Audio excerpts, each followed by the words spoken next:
Yeah, I'm not sure. Yeah, I don't know. It's time. It's time. We're on. Okay, thanks. Welcome to our council meeting. Call to order and we'll rise to the Pledge of Allegiance. United States of America, to the republic for which it stands, one nation, under God, indivisible, with liberty and justice for all.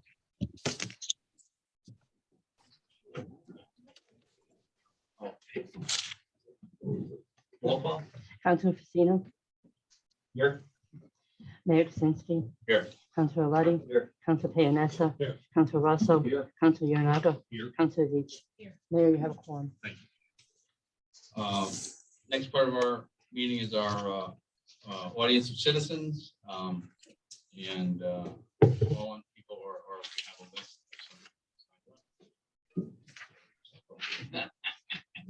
Making our paper airplanes.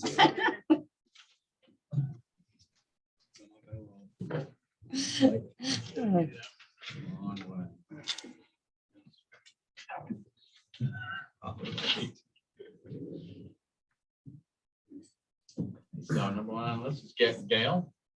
You're first up.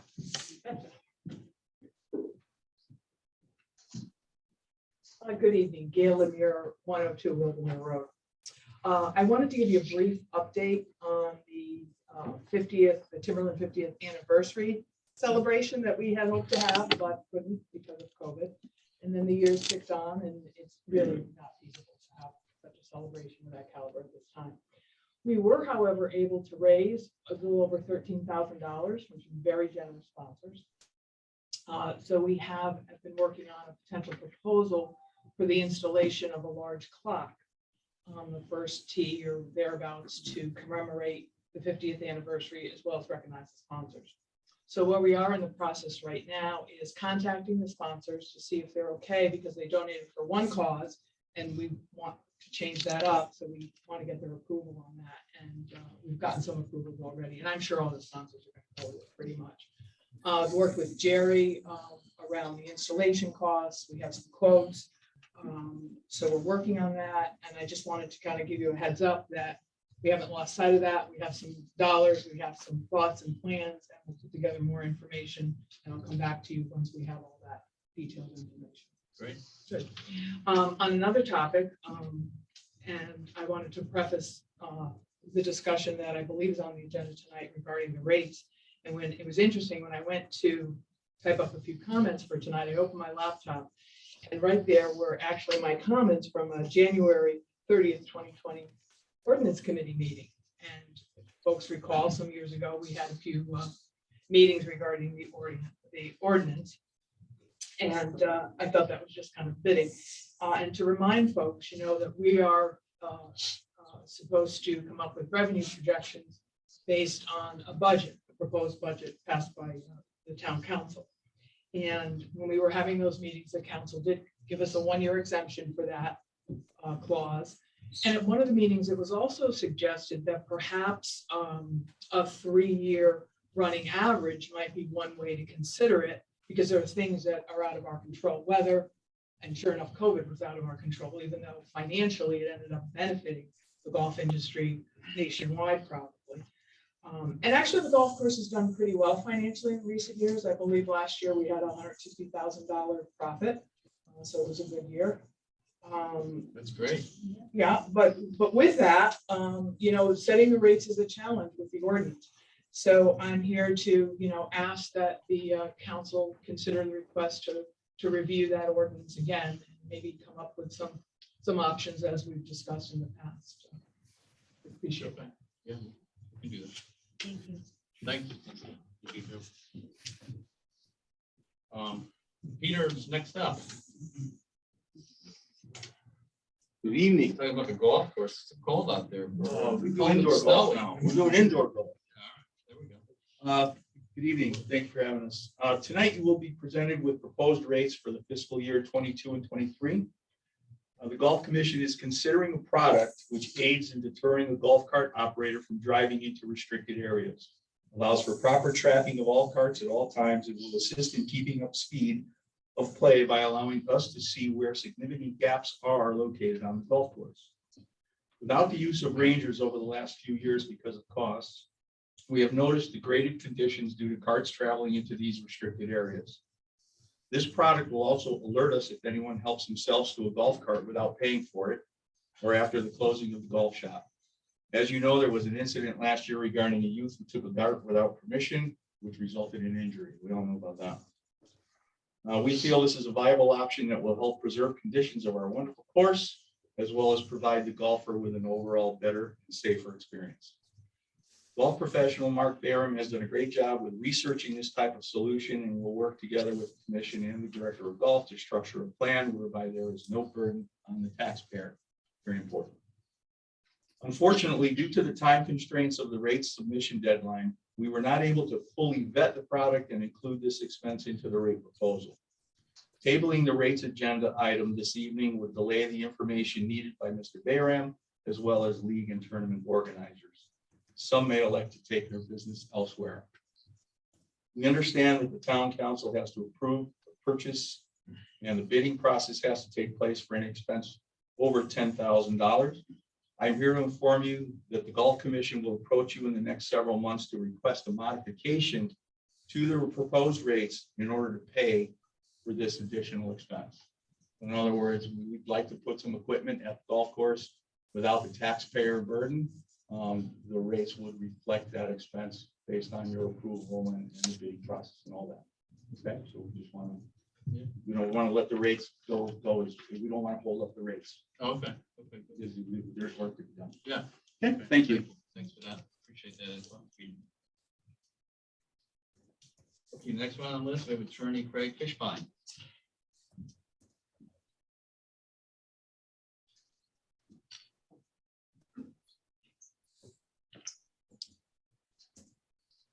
Good evening, Mr. Mayor, members of the council. Very nice to see you this evening. I'm here to talk to you about item number 7 that's on your agenda. And I represent the complainant in that matter. And the backup that you have before you is very brief. It merely says that there was an ethics violation. And as you know, procedurally from your rules, the job of the Board of Ethics is to make a finding. And if it does, it comes to this body for the penalty. So essentially we're in the penalty phase. I think it's important that you have some of the frosting, what puts this thing together as to how we get here in order to analyze the penalty phase. So I would just like to outline some of those items. Essentially, this starts with actually a council meeting, September 15 of 2020. At that meeting, the respondent, who is a member of this body, Joanne Angelico Stetson, raises a conflict issue with Councilor Veach being involved with the discussion of the police pension because of her husband being a police officer. She concludes her remarks with a statement, "We shall defer to counsel on that," I believe referring to Corporation Counsel that advises this body. So that's September 15, 2020.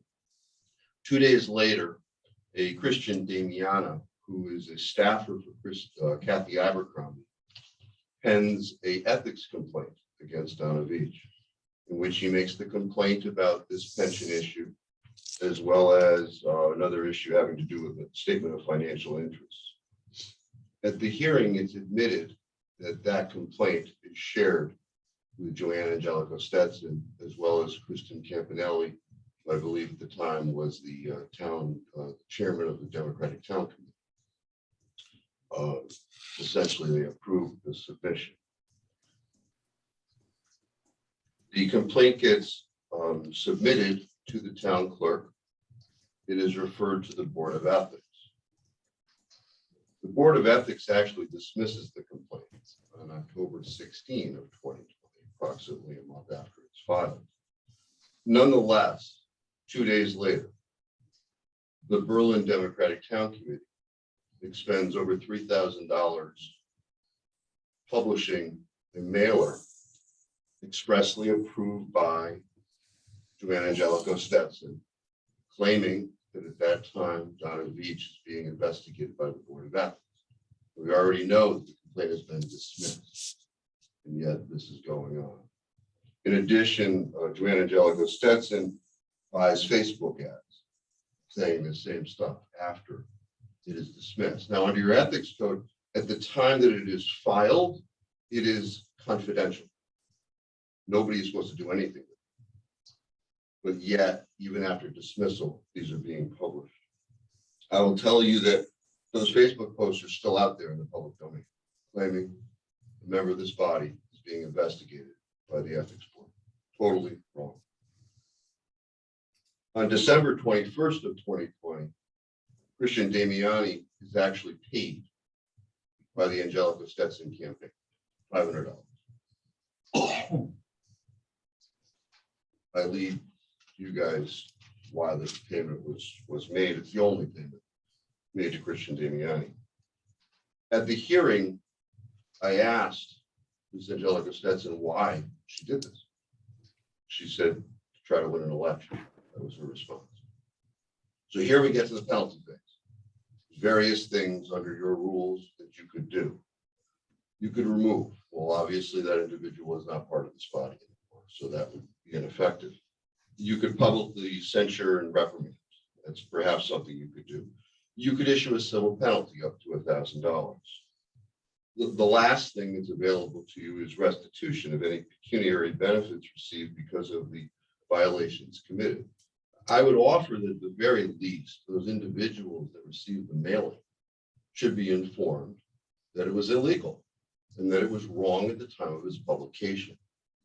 I don't have that list. That list has not been provided, as well as anybody who saw the Facebook post.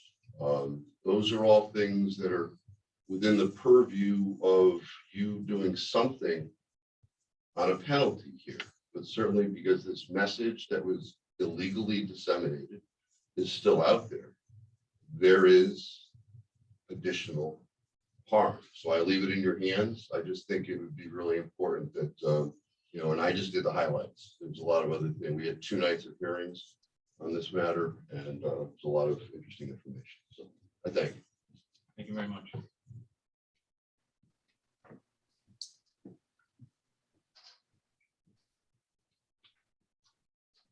No, obviously that it's on our agenda for later, so we'll get to that discussion. Audience of citizens still open. Anyone else that has not signed up is welcome to speak up at this point on anything, any topic, anything on the agenda, anything not on the agenda, whatever.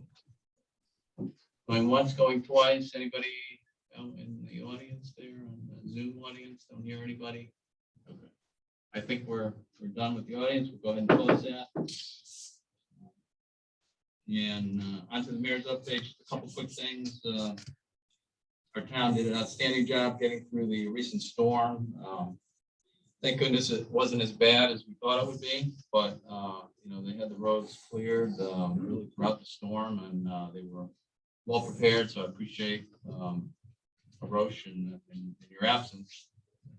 Of course, the storm kept you from getting back, but appreciate Mike and her and Public Works and the whole town pitched in, and we got through it. So that was great. We should be hearing shortly. I think the housing survey deadline closed, so we should be getting some of that information out. I think we had a pretty good response from what I've seen, and so that's a good thing. And we'll have the housing advisory committee, affordable housing committee. They'll go ahead and I'm sure get us those results and continue with their work, so they get a plan back to us by April. Beginning of April, right? They got to get the plan back to us because it's due by May 1st. June 1st. But hearing with the council and everything. Right, through council and all that. So, yeah, so we're moving along with that. So I'm happy that they're doing a great job, and appreciate the work. It's it's great that they stepped up to maybe we twisted some arms, but they stepped up to help out. So that's good. And also we have Thursday night we have another meeting of our community center, senior center advisory committee. So they're also rolling along and doing a lot of homework, which is great. And we look forward to their reports as to what they found and how we can move forward with a project of a new community center, senior center. So that's all I have. So we'll go on to our meeting agenda. We have our consent agenda. We have 4 items, accept donations totaling item number 1, totaling $250 for the Berlin Memorial Library, deposit $250 into the library account, which we use to purchase large print book in the name of Linda Gazzardi, investment books in memory of John Day, and preschool age books in memory of Charlie McCourt. And we'll make a motion to move to accept those in a moment. In total for these 4 items, the second topic on our consent agenda, waive the bidding process and authorize the town manager enter contract amendment with Raro Engineering of $500 to provide additional testing related to the removal of the contaminated piles at 889 Farmington Avenue, which we've been working on this for a long time. Third one, accept donations to our Berlin Animal Control donation account, $185, and transfer $16,793 from the Tchaikovsky Properties Open Space account to the Open Space Acquisition account, both in the Land Acquisition Development Fund, to pay for our purchase of that 1 acre parcel, which we approved to buy in Reservoir Road. So those are the 4 consent agenda items. If we have no other questions or comments, we'll go ahead and take a motion. Hey, Mr. Mayor, I'll make a motion to accept those 4 items on the consent agenda. All right, thank you. Any discussion, further discussion? Hearing none. All those in favor? Aye. Opposed? Hearing none, so moved. Thank you. On to business. Thank you. Good evening, Mr. Mayor and Council. As you recall, in the fall, we requested permission to go outside and hire a consultant to review the building DNA and even turn into an RFP process and let out with Symmetry. They are here today to give you a brief presentation, the analysis and their recommendation. Their initial presentation is attached, which they won't go through. It took 3 hours when I met with them. So they're doing a fabulous job trying to condense all this into 10 to 15-minute presentation and at a very high level. And Barbara Moyes, who's the director of the DNA, will briefly talk to you after that about what we are doing or what we have been doing so far and future plans. It'll also give you an opportunity to ask questions at the same time. So with that, I'm going to turn it over to Symmetry. I believe Anthony's and Charlie is online. I'm not sure who's going to speak. I'll just turn it over to you. Hi, everyone. My name is Charlie Nikki. Along with me is Anthony Smith. I'm actually going to share my screen because we do have a condensed version of the slide deck that we will go through. And then, like Arusha said, any questions that you have, feel free. So you should be able to see our slide deck up here. Just to give kind of a background of what we had done. This was done in the fall, November 2021. We came in and we interviewed the team at the V&A, looked at operations, structure, how they're set up, and then how the EMR Devereaux is being used. We did find an overall of 21 findings, which it sounds like you have the full report. We won't go through all of them because it can take a while, but we did consolidate those down, and we'll go through just a few slides here. What we're hoping to obtain from this, just to understand the workflows, technology, and then from that, we'd be able to provide what we recommend some areas to improve, both in processes, but then also in how the EMR is being used. So with that, we'll get right into some of these slides here. The first one, you can see there's 2 graphs here, and the first one is about the referrals. These are the number of cases that come in that are referred to home health. So the data that we had, we did this in November. So the last full month was October. When we looked at it then, we saw that the agency had received on average 25 referrals per month. Some months, as you can see, much higher, some months a bit lower. The different bars there, the gray is patients that were not admitted for whatever the reason was.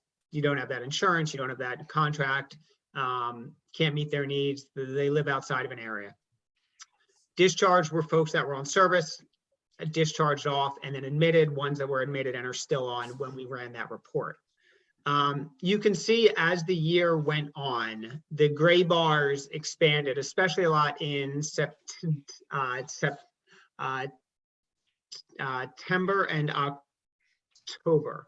We do understand there were some issues with staffing at the time, so that's kind of why they were refused. And we understand that that has gotten a bit better, but that's part of the reason that the census would not have grown maybe as it had in previous months. Additionally, one of the things that we had seen when we ran this was there were 36 active patients on service at the time, and close to 40% of them were CCCI patients, which I understand that they're seen about once a month, maybe more often, but they're more the maintenance patients. If we were to exclude them out and we looked at the full-time, the staff, that gives a caseloads of about 10 to 12 patients per nurse. Now, I understand that that has come up since then, but to put that in perspective, the industry average for caseloads is approximately 20 to 25. And that's where we would want you to get to if you exclude out the CCCIs. If you factor them in, you can run up to 30, depending on how much care that they need. So that's one thing that we recommended was your census is a bit lower. You had room to grow without having to add any additional staff.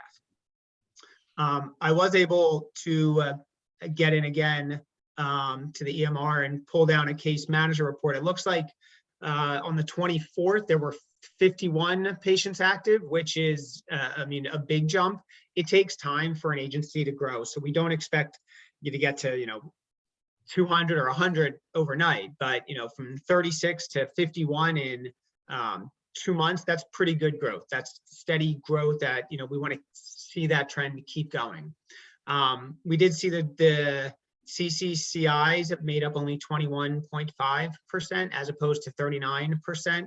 So you're getting on more patients that are going to need more skilled care. So your growth is in the right way. And even the caseloads that have been assigned to staff has been growing. There's 2 nurses that had 17 patients. So you're falling a lot more in line with the industry averages. And like I said, you're moving along at a pace that we'd expect. I think that we did talk with Barbara afterwards, and she's put in a lot of stuff that she'll be able to give them more details, but I think that she's been doing a real good job just by this growth alone that we see.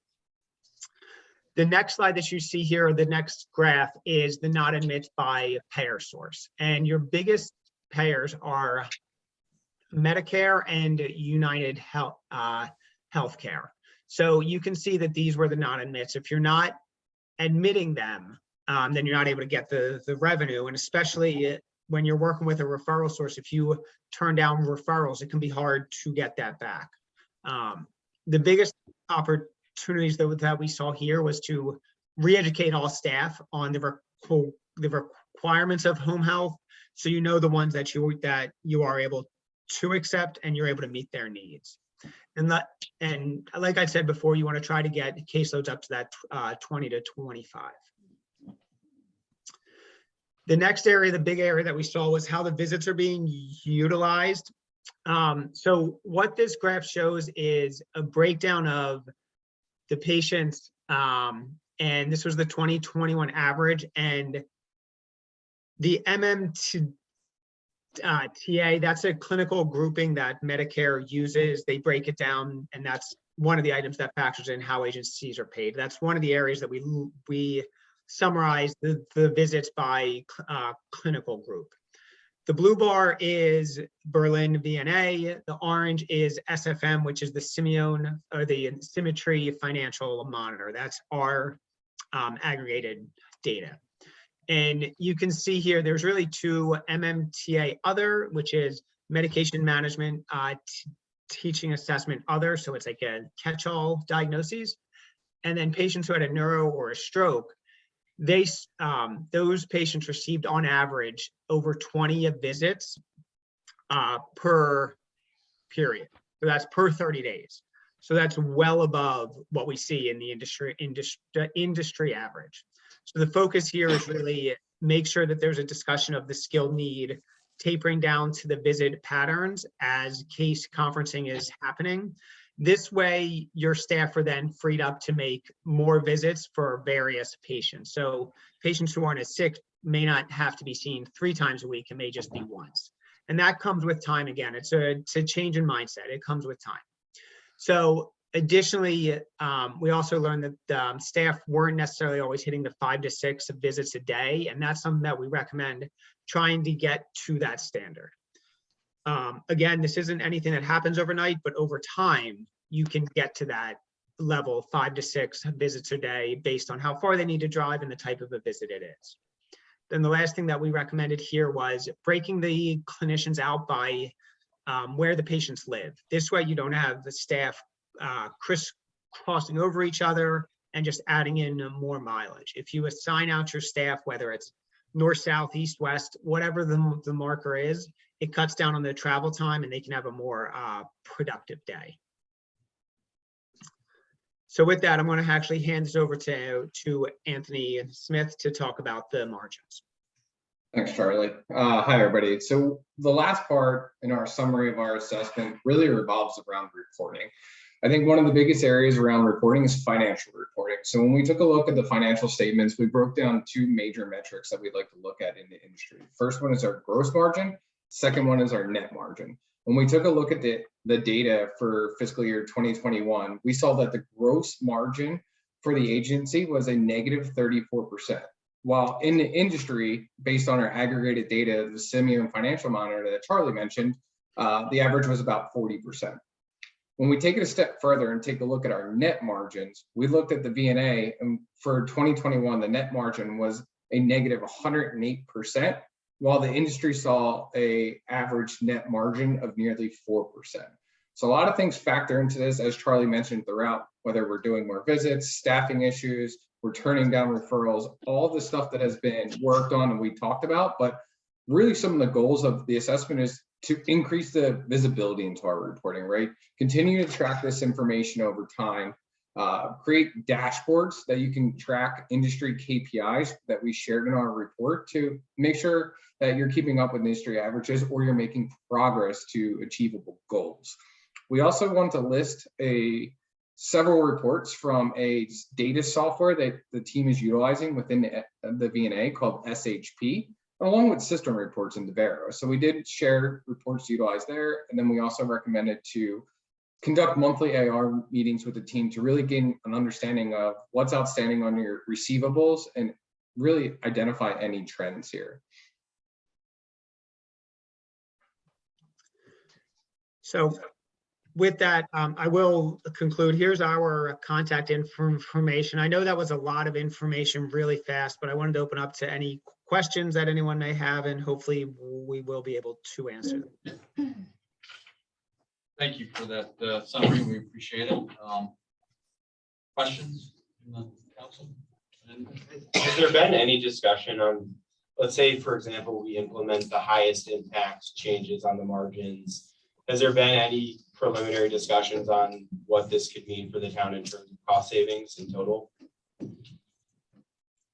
So I think the major points here, if we take a look at the cost savings rate, so if we reduce the amount of visits that we're providing to current patients, as Charlie mentioned, we're going to be able to move those visits to new patients, right? So then our non-admits can go down. Our visits will go to those patients, which is going to increase our revenue from just that practice alone and change in mindset. It's also going to increase your census.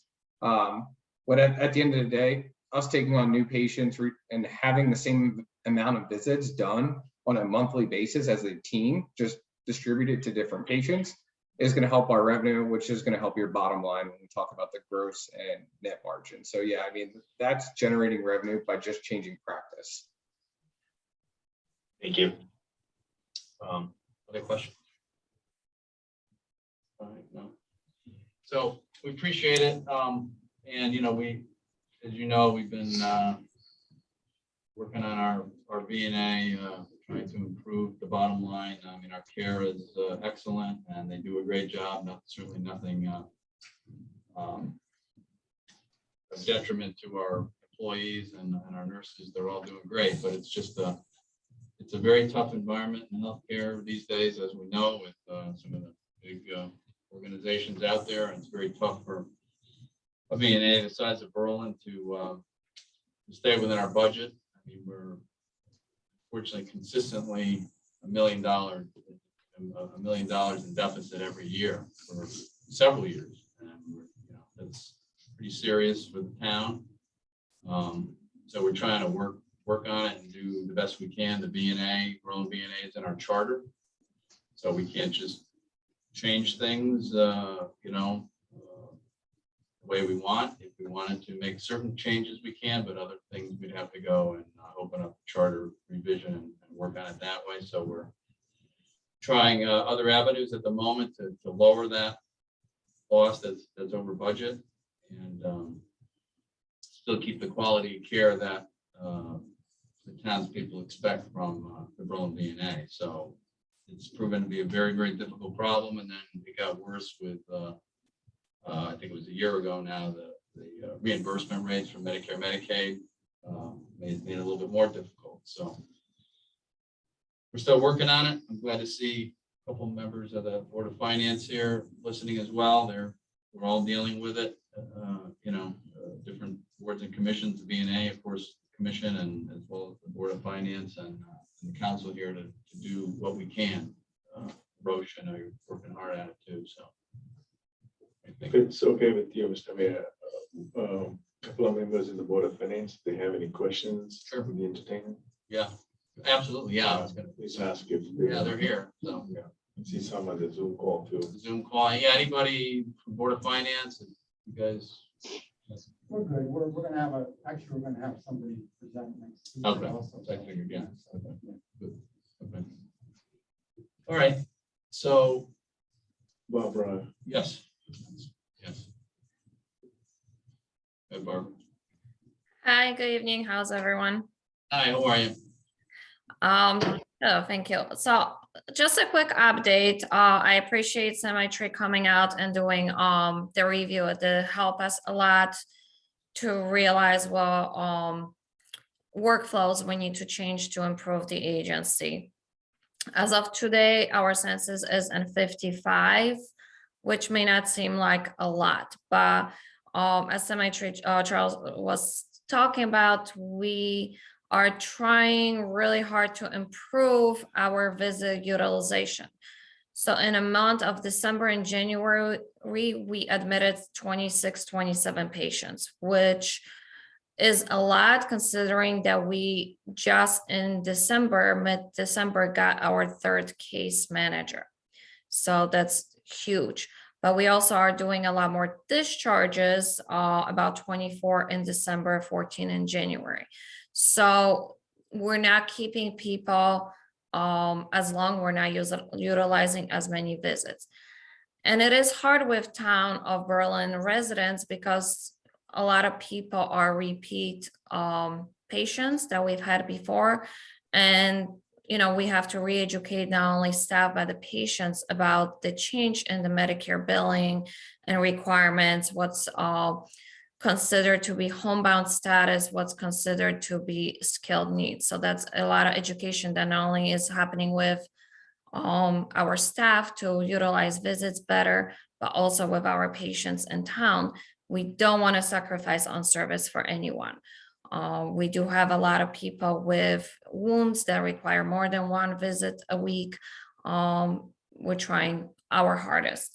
We have also, when mostly online, all of our paperwork is online, improving utilization of our system, reducing the amount of travel to the office. So the staff is not wasting time driving to the office.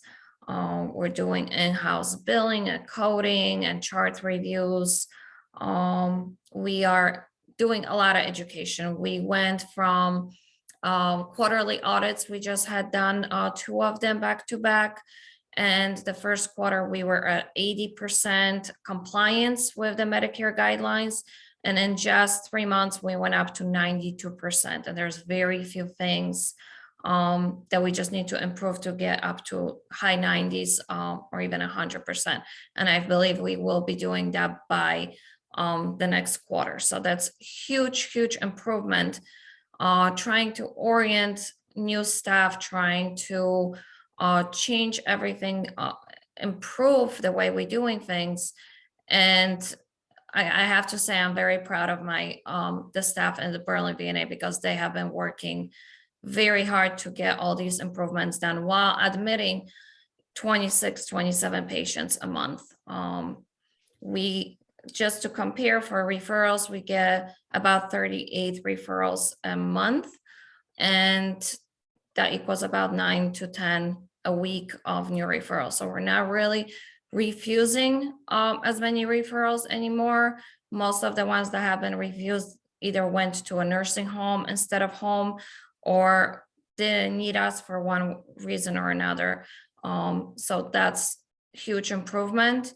And we are working on some marketing strategies. I went out before Christmas to 8 places, nursing homes, assisted living facilities to go and let them know that we are ready. We're taking new patients, and that helped a lot. We got a lot of referrals. So we're taking whatever we can. We are managing our time better and resources better. And I'm hoping that within a few months, we're going to start seeing huge improvements. Thank you. Okay, thank you, Barbara. Appreciate it. Appreciate all the hard work. I know you guys are, doing great work to, keep us going and keep us in line with the budget. And I know it's many things just beyond our control. It's very difficult. So we appreciate the hard work and forward to moving forward here, hopefully to a better financial place. I know the care is great. We just got to get a little bit better with our finances. Yes, we're working on that right now. I know you're doing great. Thank you. Thank you. Thank you, Barbara. You're welcome. All right. So we appreciate the presentation and keeping us up to date on that. Number 2, back to new business. Number 2 is we're doing some work at Griswold School in Hubbard. And Solak is here to give you an update on I don't know. approval from you. I know you're not shy, Doug. Everyone, how are you? Good. How you doing, Doug? Yep, this is a project in the 2% account from last year to this year. Some casework and millwork at Hubbard School for some closet cubbies. And also to do a music, 2 classrooms were switched around at Griswold School. Computer lab was turned into a music lab. Therefore, this is for instrument storage and organization. So Yeah, we saw that. We saw that room the other night. on a tour. So you enjoyed the walkthrough. Yeah. No, I'm glad we did that. It's good to see. And I might add that both schools, I think Griswold certainly showed a little bit more wear and tear, but McGee, for its age, fantastic. I still know there's some things we want to update, but it was in really good shape. I was surprised having in the first class through there, which was just about 5 years ago. Really good shape for that. So as you remember, right? Yeah, just as I remember. Exactly, just as I remember. So you guys are doing a good job keeping them, clean and up to date. Obviously there's a few problem areas that I'm sure we can fix and need some attention, but the rest of it looked really good. So The summer list is growing. yeah, well, I'm sure there's always stuff to do with making some buildings. We know that's really at that age, but looks better than I thought it would look, honestly. So that's a testament to the maintenance staff and Everyone's working well together, the custodians and the maintenance guys. So Yeah. trying to get caught up from out of COVID and back in occupancy.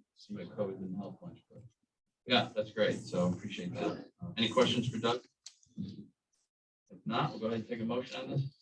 Okay, I move to award bid number 2022-15 for the Hubbard and Griswold School casework to Oresco Construction Company, of Middletown, Connecticut, in the amount of $66,000, which includes a 5% overall project contingency.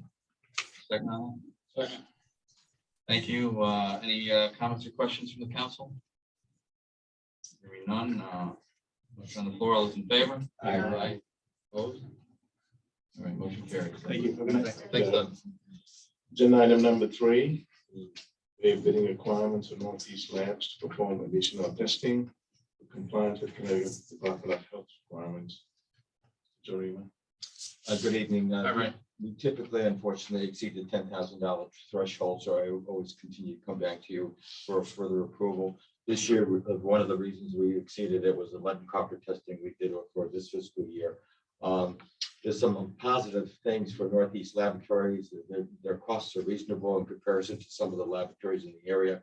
One of the primary issues is that they're very close, within 2 minutes to drive through. I looked at all the certified laboratories, and we're looking at least a half an hour away, one trip, so that would add a lot of extra time to our testing.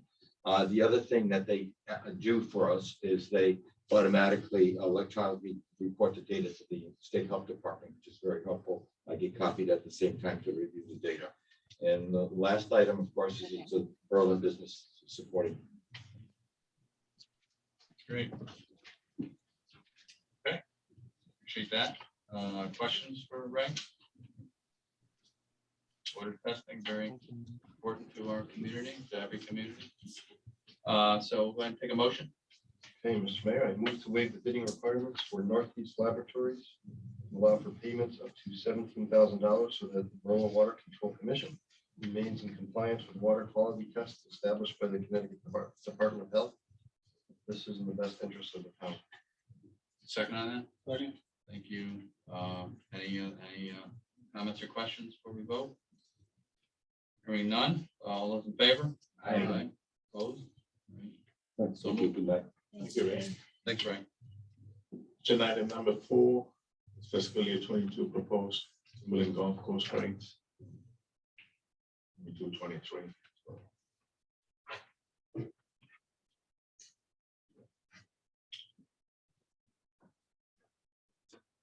Good evening, Mr. Mayor. Hey, Members of the Jerry. Council. How are you? Good. What you have before you are the proposed 2022 rates for Timberland Golf Course, as well as the proposed budget for Timberland. And, when doing this, there's a number of things we need to take into account. First of all, we need to meet certain objectives. One of them is obviously meet the town ordinance. We have to match our revenue to our expenses. We need to be fiscally responsible when generating a budget. So knowing what the course needs, where we stand with this year's budget, what monies we've spent, we go through line by line and see where we can save and where we might need to add. We need to be competitive with the surrounding courses. Can't price ourselves out of the market, but on the other hand, we don't want to give it away. And probably the most important, we're trying to be fair to the residents of Berlin, trying to give them, I don't want to say, for lack of a better word, a break, but they do support the course, and it's only fair that they receive a rate that is, that is showing that they are supporting the course. So anyhow, so what you've got before you is the rate schedule. And as you can see, our revenue is projected at $1,382,579. Our expenses for next year are $1,381,968, leaving a difference of $611. That's not much. What I am proud of, when you look at our budget compared to last year, our budget's up only 2.8%, which I thought was pretty good. Being inflation being what it is, the cost of everything, the availability of parts, the cost of fuel, so forth and so on. So I thought a increase of only 2.8% in the budget wasn't bad. When you look at the rates themselves and you look at the variance and you look at resident versus non-resident, again, I think the rates are reasonable, certainly, and competitive with the surrounding towns. Again, one of the problems when doing this, and not that we're trying to follow other people's lead, but no, I know one course that since we've done this has posted their 2022 rates. Other courses have not. So we all have to assume when doing this that they're going to be going up as well. Last thing, we really essentially we started a new business last year. We were tasked with having to reduce the number of categories and clean it up. And the golf commission's been wonderful as far as that's concerned. Baroche, Kevin have been tremendous assets in helping me. So prior to that, we were working on a 3-year average, and it was very difficult to take that 3-year average with all those categories and find out where they fit within the new rate structure. So we did the best we could. This year, we looked at it, we went back and we looked at the 3-year average. We says, okay, where did we do well? Where did we not? In some cases, I'll be very honest, we were way off. We were. So we said, well, let's do this. We knew what kind of year we had. We knew what kind of weather we had. Let's go by the actual. If we go by the actual, knowing that we had a bad July and August, that could be our buffer if we have a normal year. But it's a seasonal business that is dependent on the weather. So when you look at this, really, everything was taken into consideration, but we were really looking at the actuals. The good news is going forward, if you were to accept this, next year you're going to have the 2-year average and the 3-year average. You'll be comparing apples to apples. It won't be apples to oranges. So that's where we stand. Again, looking at the fees themselves and looking at the increases, I think they're all reasonable and giving the slight advantage to the residents of Berlin. Yeah, well, thank you, Gary, and Golf Commission too. I know it's not an easy task. It's well, it's a great asset to the town. We're happy it's here. We're at the 50-year mark, which is wonderful, and it's unfortunately, unfortunately we went through COVID, but COVID was a benefit to the golf course. So who knew, right? We'd rather probably not have COVID and still work on the golf course, but whatever. But yeah, so it seems to be doing well. So we appreciate all the hard work that your staff and obviously the Golf Commission and support from the town and the golfers, the Berlin residents obviously want to take care of them as much as we can and keep that asset rolling along for another 50 years. So that's great. So we appreciate all that. And we heard from the Golf Commission, they're happy with these rates and they seem to be fair from what I could see in the chart here. So what do we think, council? Questions of Gary? Yeah. Good. Very good. Okay. Yeah, thank you. Great job. Appreciate it. Thank you. So we'll go ahead and take a motion. Okay, Mr. Mayor, I move to approve the 2022 Timberland Golf Course rates. Second on that? Any other comments or questions from the council? Hearing none. All those in favor? Aye. Opposed? All right, so moved. Thank you. Agenda item number 5 is the 2022 fee schedule. Mike Kevin. The fee schedule. Probably aren't as exciting as the golf. This is the balance of the fee schedule. Very exciting, Kevin. Very exciting. So every year, department heads that cover various areas and fees are charged get together with their oversight commissioner board, look at how the year went and take feedback that they've received throughout the year and evaluate. Fortunately, we don't typically have a lot of fluctuations, but you'll see that there are a few. There is a summary slide where the changes proposed in the schedule. There's only one new fee, and I'll use fee kind of in quotes. It's actually a deposit for Pistol Creek facility key fee.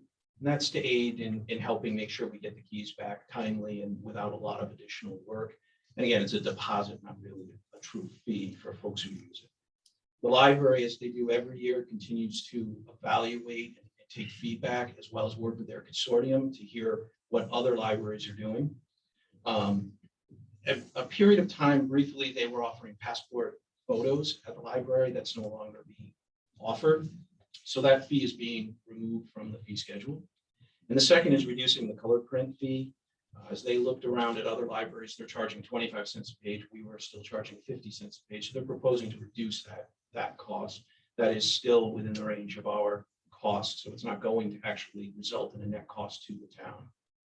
Parks and Rec adjusted a few of their fees. They're no longer offering the per night fee for men's basketball and women's volleyball will be just a charge to participate in that program. And then increasing season pass rates for men's basketball and some local field use, just to continue to keep up with the cost of managing these. The police are increasing a couple of their fees again, just to represent the cost that we incur to provide if folks need a photo. And then lastly is an increase the town manager is proposing for the mobile home park that the town owns on Deming Road to increase the per month rental charge for the plot of land from $300 to $350. This fee has not been increased in at least more than a decade. Actually, prior to shifting it into the general fund, I went back as far as those records in fiscal year 2011, and it was still $300 a month. So in addition to the plot of land, the residents who have that also receive water at no additional charge for that cost. So $350 a month still seems like a reasonable charge to rent the land. And then the last piece, as I put in here each time, the town is responsible for passing on the Central Connecticut Health District's fees, and they update those on their own. So requesting the motion that I would be able to update the schedule if and when they increase their fees. Those are the only changes this year. Okay. Great. Questions for Kevin, council? Kevin, how many mobile homes are involved with that fee increase? 16. 16. If I may add, I asked Joe Ferraro, assessor, to sort of do a market analysis of the towns, what they charge for, it's around 600. Oh, for the rental? The rental? Yeah, we have not increased it ever. We've been back 12 years. Or 10 years. Yeah. So it's Seems pretty fair. Yeah. Yeah. Thank you. Anyone else? Any questions? Elaine? All right, thanks. Thank you. Always a pleasure. Thank you. Go ahead and take a motion. Move to adopt the 2022 fee schedule and allow amendments to the 2022 fee schedule to include updated regional health district fees if necessary. Second on that. Thank you. Any additional comments or questions? Hearing none, all those in favor? Aye. Opposed? Motion carried. Thank you. Agenda item number 6, standing committees. Council. Recommendation here. Yes. What did we, so we looked at this, right? Last time we reduced the committees. Some can be brought back if necessary, some haven't had in years, so we took them off the list. So here's what we're left with, right? Correct. So we have people that are interested in committees. I think we just gave us a 2-week period to think about it. Which is a meeting house. Meeting house. involved with the Historical Society anyway, so. Okay. Can we carry over any members for this start from new, start and go? You can do, if you want to stay on the committee, like the playing fields or something, that's Yeah. fine. Yeah. Do you want to Yeah. stay on the playing fields? Yeah. How did I know that? You never would have guessed that. Man. No. Never would have guessed that. Peter, besides you and me, was this Brendan, were you on that too? Yes. I was on that as well. And you were, so there was 4, or there were 3 or 4 of us. that were- Yeah. Do all 4 of you want to stay on it? You all want to stay? Great. The calendar committee is very exciting. For, Brendan. Brendan. A lot of work on Brendan's part. Quite a bit of power. Right, yes. Who sets the calendar, I guess. Power to change days. When the sun rises too, maybe, I don't know. Very, very important. Okay. Are you staying on that for now? Sure. Oh, okay. We're gonna make you stay on it if you don't want it. community conversations? I'd like to volunteer for that. Give it a bit of thought over the last couple of weeks and have some ideas about how we can engage other boards and commissions potentially in building a committee, but open to having that conversation at a later date and get on the same page with the council on what that committee might look like, but I'll gladly take that on. All right. Appreciate that. Anyone else?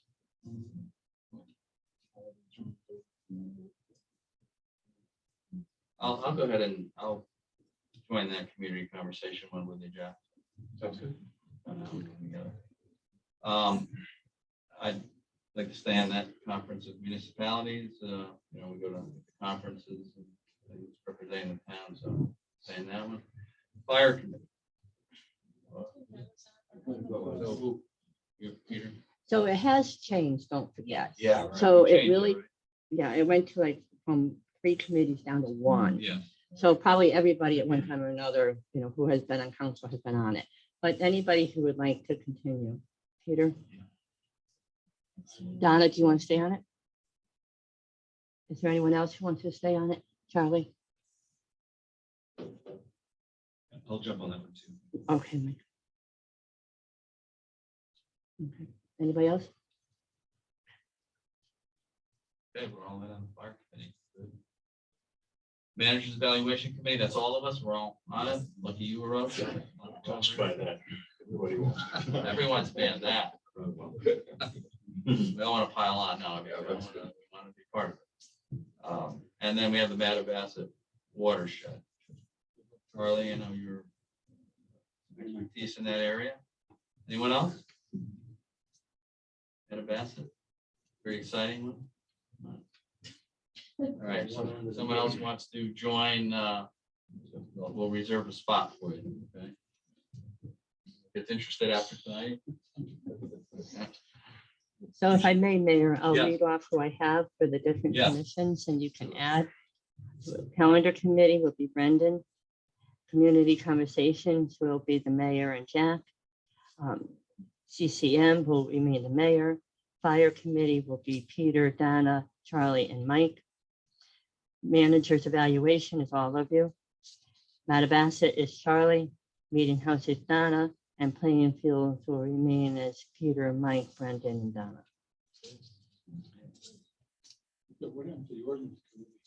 That was already done. So, yes, so there was 4 committees done in, I think in November. That was one of them. Yep. So you're not getting out of that. Always some fun meetings there. Oh, yeah, Ordinance Committee. Yes. More to come, I'm sure. Okay, so we just need a motion. Yeah, I would say just a motion to approve the town council members as appointed.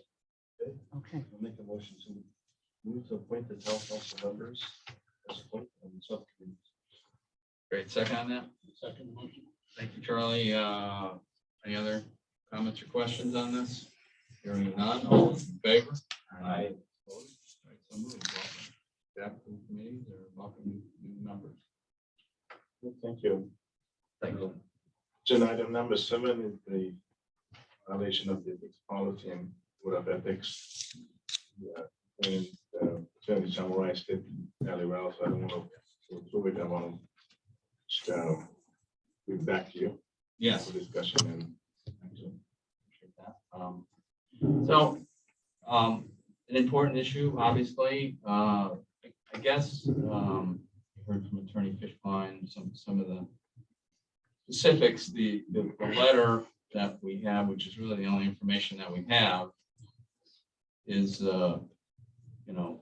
clear in the decision, but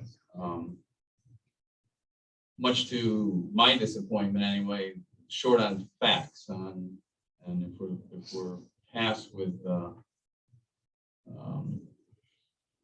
coming up with a, whatever the penalty might be, I think it would be fair to all circumstance that we have more facts. And I turned to Attorney D'Onofrio.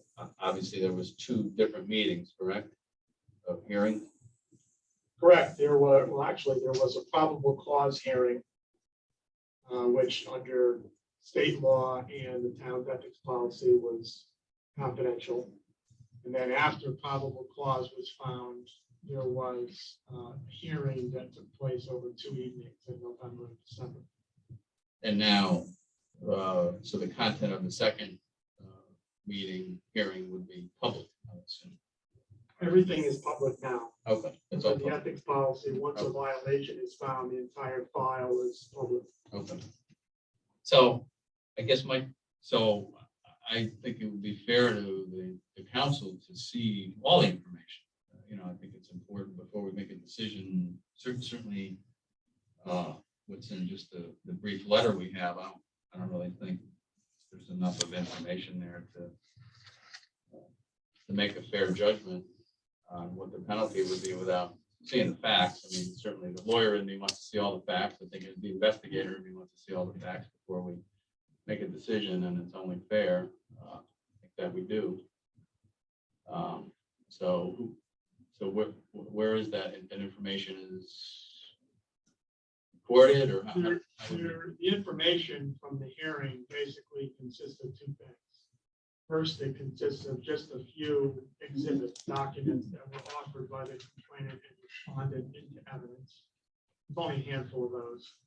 And the second is the recordings from the 2 hearings. Now, the respondent has filed an appeal in Connecticut Superior Court appealing the Board of Ethics decision finding that she violated the ethics policy. So we're going to need to have those recordings transcribed, which is going to happen with Kate giving me the digital files and then me engaging a court reporter to transcribe those. So you could either wait for the transcripts or spend 4 hours listening to the recordings. I want to wait for those transcripts. I think it's a smart way to go. What time frame on that? Usually within 3 or 4 weeks of when we send them the digital files, assuming that they're audible and can identify everybody on the recording. And USB is the court recording service that we typically use for this. They usually turn around sometimes 2 weeks, no longer than 4 weeks. Are we working on? Did we send it yet, or we're working on it? Kate's going to give me the recordings and I'll get them to the court reporter. Okay. Yeah, I They've been think copied and everything, so the instructions were for me to copy them Thursday or Friday of last week. I did so, and Jeff said he would pick them up tonight. okay, that's great. I mean, and the rest of the council now, go ahead, speak up. I just, I don't know how we make a decision in this without hearing all the facts. But also my question is, I think I know the answer, but for the benefit of myself and all of us. So obviously it's been appealed to Superior Court, but we still could make a decision on this, correct? Correct. I mean, the way it works with stays pending appeals is unless there's a specific statute, which there's not in this case, that provides for a stay pending an appeal of a Board of Ethics decision, there's no stay. And arguably, this appeal is filed pursuant to the Administrative Appeals Act because there is no statutory right to appeal a Board of Ethics decision. There is reference in the town's ethics policy to the procedure at hearings by the Board of Ethics being conducted pursuant to the Administrative Appeals Act. So arguably, the APA would apply to this. The APA provides that there's no filing of an appeal does not in and of itself stay enforcement, that the party that's appealing can apply to the administrative agency, which is this town council and or the Superior Court seeking a stay, but no such request of a stay has been submitted.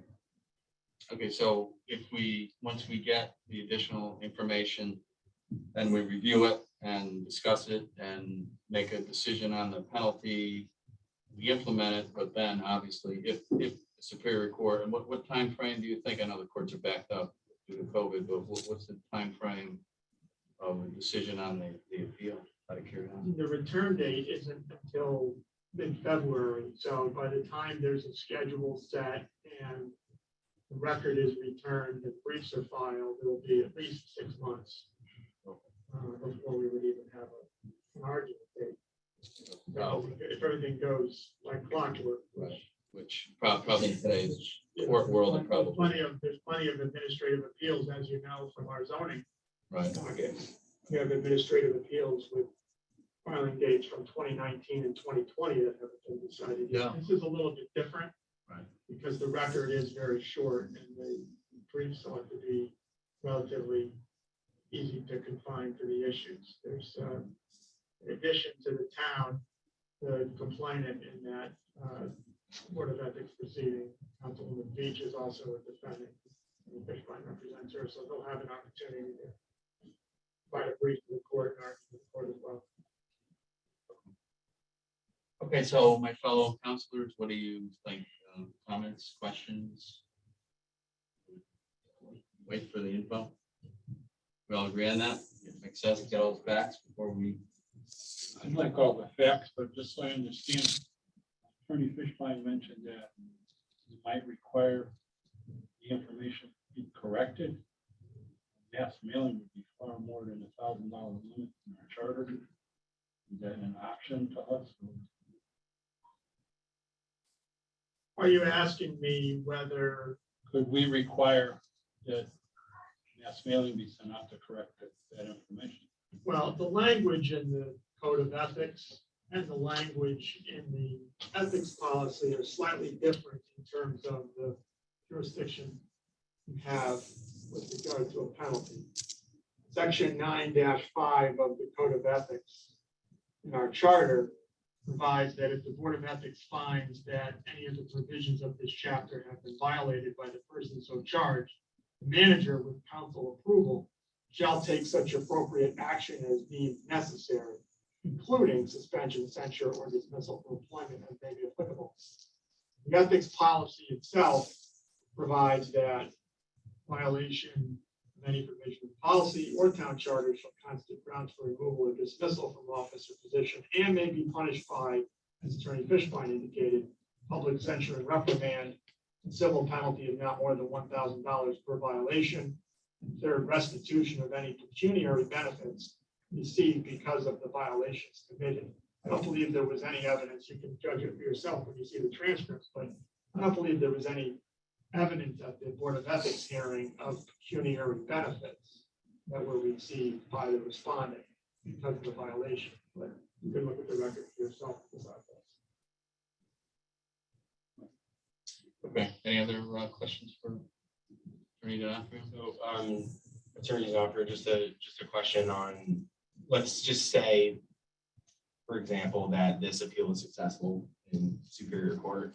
What, and we were to render a decision prior to that, that would be contrary to the finding of the Superior Court, what would be the recourse for correcting whatever decision we make? Is there an expungement or? Well, it really depends upon what the penalty is.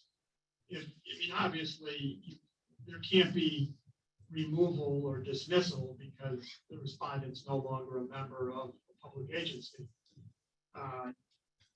If it was a civil penalty, then you would refund the money. If it was a reprimand, then you would rescind the reprimand. So it's, it's not something that, at least from my perspective, it's not something that you can't vacate with ease. Regardless of which of those options you choose. Now, again, the language of the charter says shall take such appropriate action as deemed necessary and mentions examples, including suspension, censure, dismissal.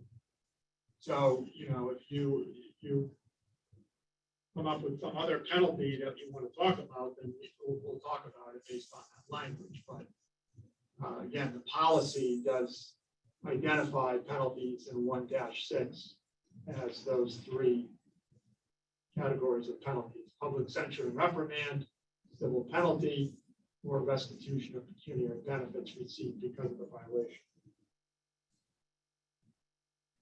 Okay. Anyone else? Questions? No? So, yeah, so we'll go ahead and, again, we say we have the letter. I appreciate Attorney Fishbein giving some details, but I think it's fair when you have all the details to hear the whole the whole circumstance, which is important in such a serious matter. So go ahead and, I don't know, what was this on the agenda as? What do we say? Discussion, right? Consideration. So I would say that we just, we certainly consider what you have presented, and we're just going to wait on final, the rest of the information. When the transcripts are done and whatever other information we have, exhibits that were presented, all very important to make our decisions. So when we get those, we'll go ahead and put that back on the agenda and we'll discuss it for the penalty discussion. All right. So, thank you. Thank you, Attorney Donofrio. Thank you, Attorney Fishbein. Want to spend a little bit more on different things that went on. Okay, so I'd like to hold off on, we did a lot of appointments last time, which was great. We got through most of them, which was wonderful. It was a large list, so there's, I think, 3 or 4 commissions left. We have some names here. I understand there's a few more names being submitted, so I'd like to just hold off another couple of weeks till the next meeting, and hopefully we can wrap up the ones that we have people for that have that have responded, and we'll go ahead and make those appointments. Not too many left, so we'll get to those quickly at the next meeting. So we're on to the town manager. Thank you. I don't have a whole lot, but I will give you a brief update on a few things. Hopefully last meeting you received an update from town staff. It's sort of a mid-year update that I do just to give you a sense of what the town staff is working on, the managers, especially the department heads, and what's on their radar for the next 6 months or so. And I'd like to do that because just like me, you hear a lot of the times what's not working. And it's important for you to get an understanding of what's working in town. And I'm very fortunate and privileged to work with a very talented and dedicated staff here at the town hall. Gives me every day a reason to get up and come to work. So they're an absolute joy to work with. And they really do a tremendous job, like you said, whether it's the snow or whether it's maintaining classrooms or whether it's collecting taxes or improving IT, it's all over the place. So, and hopefully you had a chance to read it. If you have any questions, I'll be happy to take it. And if you haven't, feel free to look at it, and I'll be happy to follow up with any questions you may have. Appreciate that. A lot going on. But that's great. Yeah, that's good stuff. That's what we like. Yeah. The second one, remember we had this little frenzy on the test kits that everybody wants the COVID test. Yeah. And we will put this out tomorrow. You probably heard about a website that you can go on the state website, and the postal service will deliver it to your doorstep. So we'll get that information out to residents, which sort of takes it away from setting up distribution centers. People can go and do that. I have known at least 2 or 3 people who have done it online the last week or so. They're still waiting. It's been accepted, but I don't know how long it's going to take. So wait. Okay. Yeah. So, but test kits are in the mail, as they say. Right. That's the, yeah. It takes in the order and says we got the information. We'll send it, and it really doesn't give you a date, but at least get your name in the queue. Yeah. The third one, I'm sorry. So how are the masks doing? People are asking for the masks, or not really? Not that much. The very first few days, we had a lot of folks who are really serious about it. We still have a lot of masks out there. It's on the website. They're telling folks to come and get it. Those who really want, they are here. So if they come again, we'll give. And not a big shortage of masks out in the marketplace anyway, right? They're out there, right? Pretty much. And we have enough in all the centers that we talked about. And so if anyone wants more masks, feel free to come in and get some. The third one is, looking at the last few months, it's been a struggle with the town to communicate and get information out to the residents. What we do is, unfortunately, what we have is we tell people it's on the website. We're very good at putting stuff on the website, and also getting stuff on the Facebook. But we can get people to go to those sites, right? So what I want to do is to look at a couple of options where we can get people to sign up, send push notifications, which means we have an available system that we use for emergencies. The Yes. police use it, road closures, storm warning, but there's no feature in there to send non-emergency type of messages. So a lot of towns have it. There are a couple of different applications that we can look at. Yes. What I want to do is to look at a few and find one that has multiple options. The way it works, I don't want to create an email distribution list. That's very 1950s type of thinking. It's an application. If somebody goes on the website and if you click on it and say, I want to sign up for this, you put your email and maybe the text option, if you have a cell phone, and say, you'll have a series of things, whether it's health related, whether it's storm related, what have you, and say, you pick what you would like. And then once we set it up, you get a message out.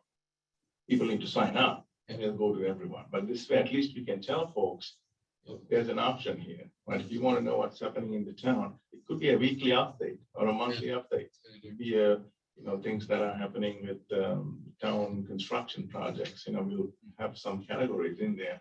But this way, those who are interested in certain things, or you can click all. I want to know everything about the town. So it could be a closing for a holiday, simple as that, so that people don't, just even office hours. I'm still surprised on Friday afternoons, how many people just show up and say, how come you closed? Yeah. Been closed for I don't know how many years. Probably just about forever that I can remember. I don't know. Right. They're angry. How come nobody told me? Right.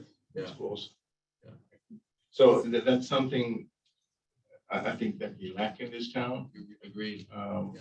It's been a real frustration Yes. for me to, we have the information and I still think we're going to have some challenges. People tell me, well, I don't have a computer. Or I don't go on the website. Or I don't have access to a computer. I don't have a cell phone. So there'll be a small population, I think, but at least we have this option. I think we should create that. Yeah, because it's funny you say that because I was going to ask you that. I'm glad you brought it up because I had a couple of emails the last few weeks about that very thing that various towns are doing exactly that. Yeah. So I was going to ask you to look at that it comes out, from the mayor, from the town manager, whatever, and gets out to everybody. So yeah, that'd be great, because it is a problem. Not everybody's looking at social media, not everybody's wants to go to our website. So push it out there. And the Everbridge, people have signed up for that, and they won't be happy to use the Everbridge system. People have told us that when they sign up for this, they don't want anything else other than emergencies. So that's why we don't use the Everbridge system. Right. For that. But, I haven't really looked at whether you can expand Everbridge to have these various other options so that people can actually select Right. What they want. what they want. Say, all right. Well, So community events tab as well. Yeah, exactly. That's kind of along the similar lines of just speaking with young parents as an example, who don't really know exactly where to look for Parks and Rec activities or community events that are happening at the library. Signing up for some sort of subscription service that would allow you to just get the notices of when those events are happening. Signups for Berlin Little League are happening in a month. Be sure to get that squared away. That seems like a really good idea. Yeah, I think the important part of that too is maybe a schedule of meetings.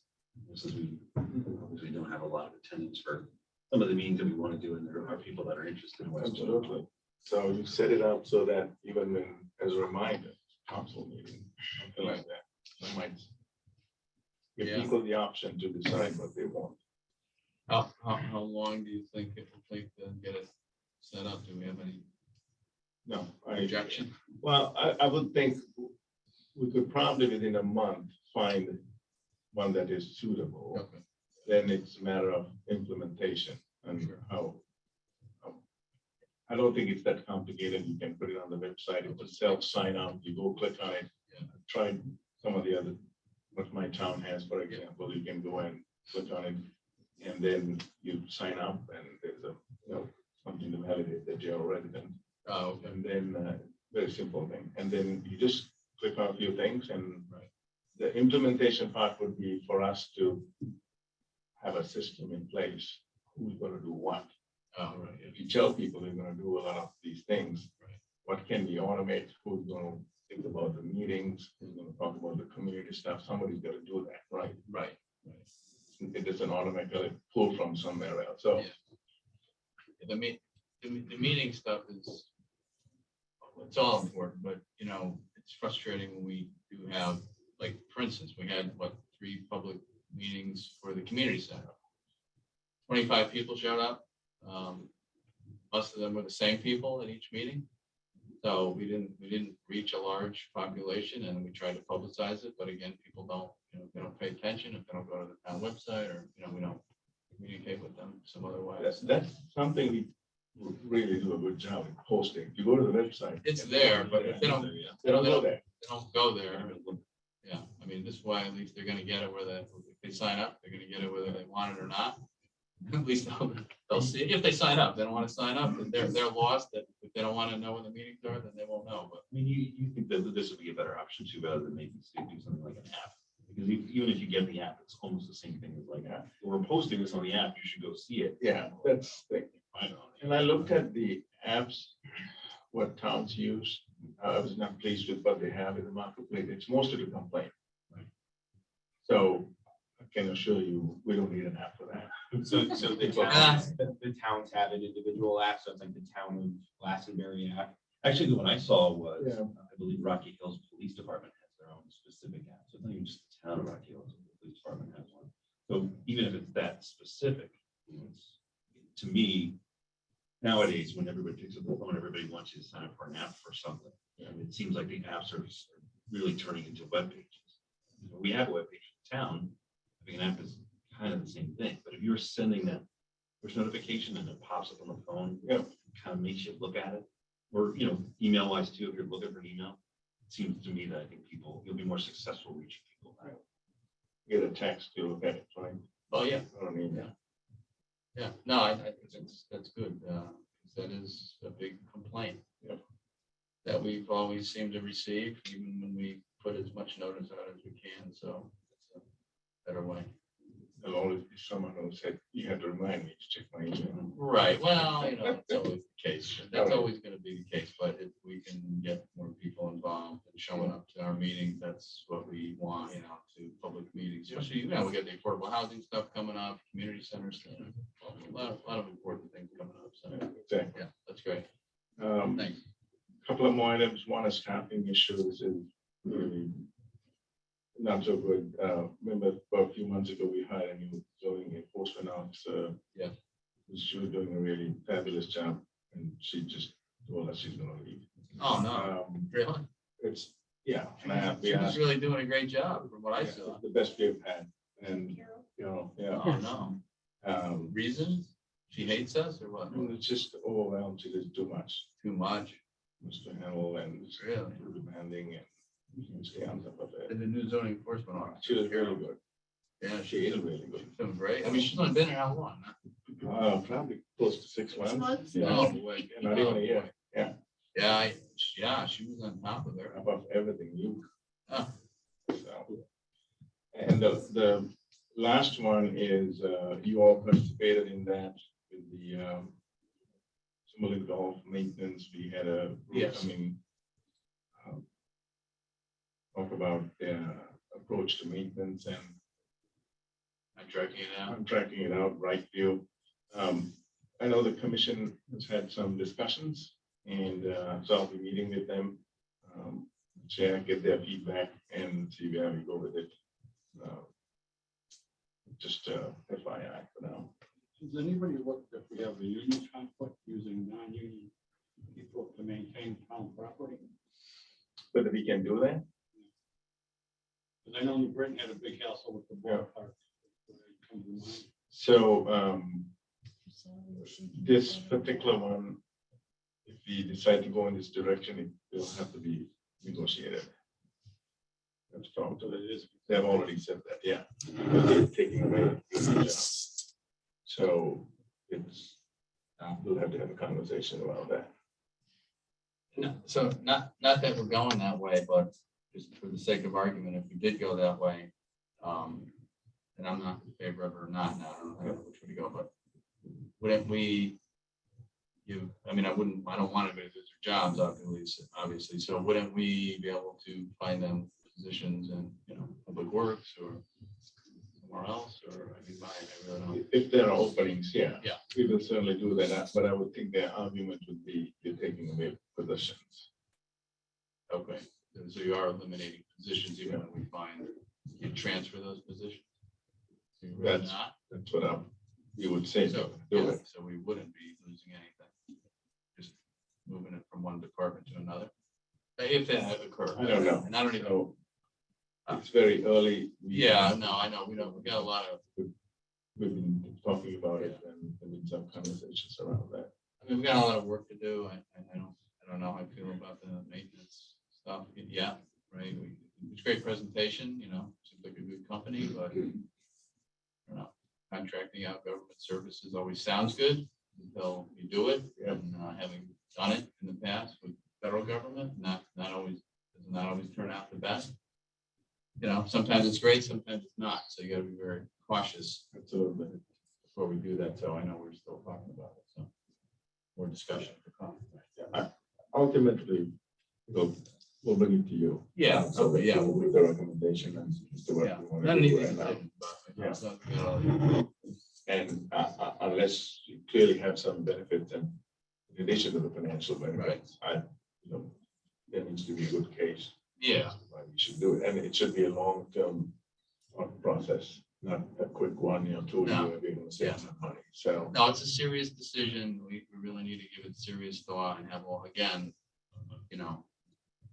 the facts and what we think, it will bring the benefit to the town, if any. Yeah.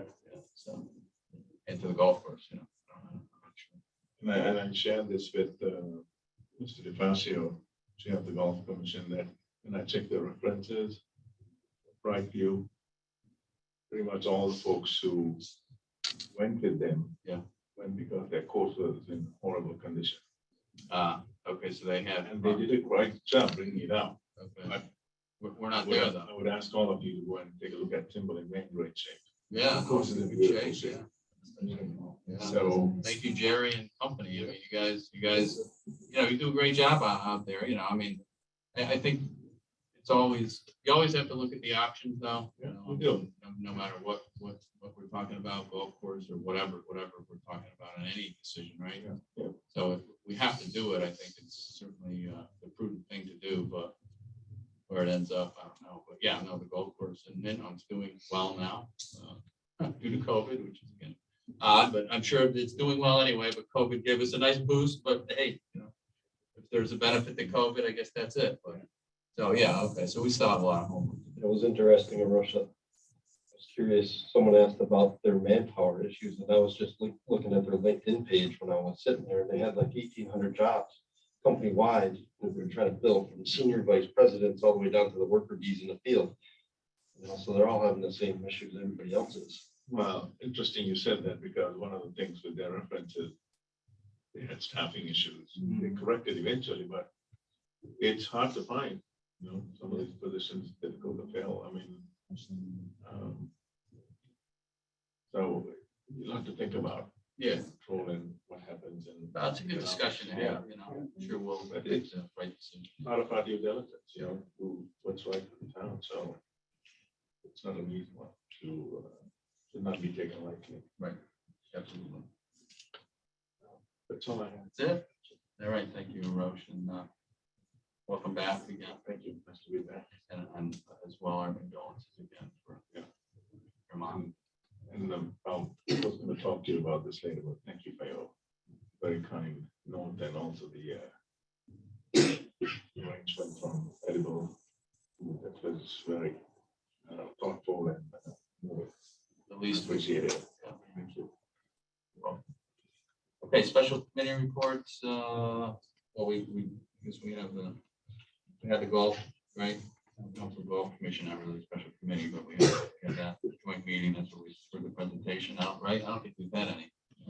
Right, no special committee. We had a senior center, community center meeting. Oh, yeah, I mentioned that's right. We had that, that's coming up Thursday, right? Another- We had one. Oh, yeah, so what I can't happened in the last, what happened in the last one, anything? We had, there's another couple that was done to YMCA. Oh. I know I went on to the one to Putnam, which is the newest YMCA in the state. Right, okay. And I know Brendan, did you go to the one, the Meriden one? I did, I went to the one in there. Yeah. Taking a look at the options. Yeah, okay. And they're gonna come present at some point, right? I think. Yes, yeah, we offered a bunch of questions to them, and they're taking the questions and setting up a date.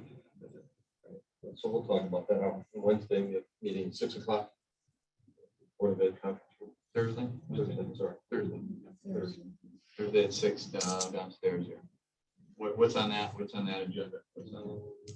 Well, we have the building commission coming in, maybe with the architect was invited, Okay. and the presentation on finances from Kevin Delaney. Oh, okay. And we were gonna have a presentation from New Britain, Berlin, Meriden Y. But, as Mike said, they wanted a little more time to digest the questions we sent them that they were looking for ahead of time so that they can be better prepared. So we'll talk about a date for them to come in Thursday. Here in a couple weeks or something like that. Great. Get here real soon so we can keep moving forward. Yeah, you've made quite a few visits, right? To different facilities. Yes, we did. Yeah, that's good. Well, we look forward to what you have learned at all those different field trips. Are sometimes fun, sometimes not, so whatever. But, okay, good. That's great. So, yeah, that's the only, well, in affordable housing, I don't know what That's the, meeting tomorrow night. tomorrow night, right? That's what I thought. I know that the survey closed, right? Yes. The other day. But with fairly good response. At the time that they met, prior to tomorrow night, they had over 700 responses. Well, And there was an encouragement to push out again. So like my office sent it out again to all the boards and boards and committee members a second time. We also sent it out to I sent it out to the Republican and Democratic Town Committee. I don't know if they sent it out or not, but I did send it out to the chairs. And then we were trying to encourage making sure the senior center and everything had it. And Brian was Board of Ed was very helpful down to all the. Oh, good. Distribution, right? Oh, good. Huge audience there. Pretty actually 700. All right, but That's pretty good. That's pretty good, actually. Right? You know, if we get more, that's wonderful. But they have it all set up. All you have to do is can you please attach this? Happy to do it. yeah, no, that's a pretty good. I mean, we want more numbers, but that's a higher number that I'm on a guess. We would have gotten, right? With everything going on, it's so much. Things going on out there for people. So yeah, well, that's good. Good. Okay, so that's it. We're on to council communications. Does anyone have any council communication? Did you communicate tonight? Communicated enough? Yeah. Too much communication tonight. Mr. Ahern, he's not on for his filling in while you were. Oh, yes. Like did a great job. Worked out well, no issues. Yeah, he did. Steady as she goes. Thanks, Mike. He did really well, and I really appreciate him stepping up there. Need somebody to do it, right? Yeah. Yeah. And the tour of the schools was wonderful. They did a great job with that,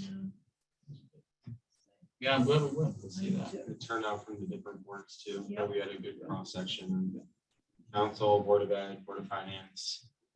Really helpful event out there as well. Yeah, it was impressive. I really, the schools are old, but man, they're maintained very well. They really are. I'm not saying there's not issues, of course, there's issues, but I was looking at my notes and I just put in McGee Wellness Center section, just Wellness Center. Wow. well, yeah, It's very. that was quite amazing. On the center of McGee, The yeah. courtyard is very nice. It's a great asset to the building. Yeah. Yeah. I think it looks better than it did back in the day.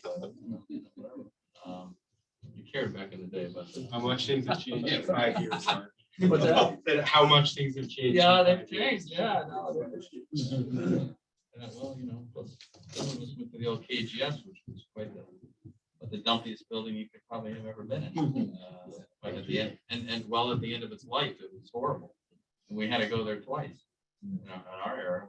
I was the first class. Were you? Were you? 1885 or something? I just looked at ribbon cutting. That's right, air quality, open the window. Yeah, we had a. Candles, candles and lamps. Mice and these little kids. Right, that was the community center too, that's right. Talk about a That was dump. everything. Wow, that was, yeah, that's right. And the principal was Mrs. McGee. That's right. That Yeah. McGee is named after. And she was still there, yeah. She always used to wear these big bracelets and Yeah, necklaces. yeah. Yeah, she was still there, right? Yeah. Because we were there and, You know your old. yeah, we Now know. your principal's name at school. Yeah, yeah, like 50 years ago, right? Yeah. So it's on your mind. I will- And somewhere else, some other places too, maybe. But, yeah. Okay, any other comments? Beat it to death? All right. Acceptance of minutes, we've got 2 minutes to approve here. Make a motion. Make a motion to accept the January 13th, 2022 joint meeting minutes. Okay, second on that? Any questions on it? Changes? Hearing none, all those in favor? Aye. Opposed? So moved. And And I'll make a motion. to There's accept two extensions on that.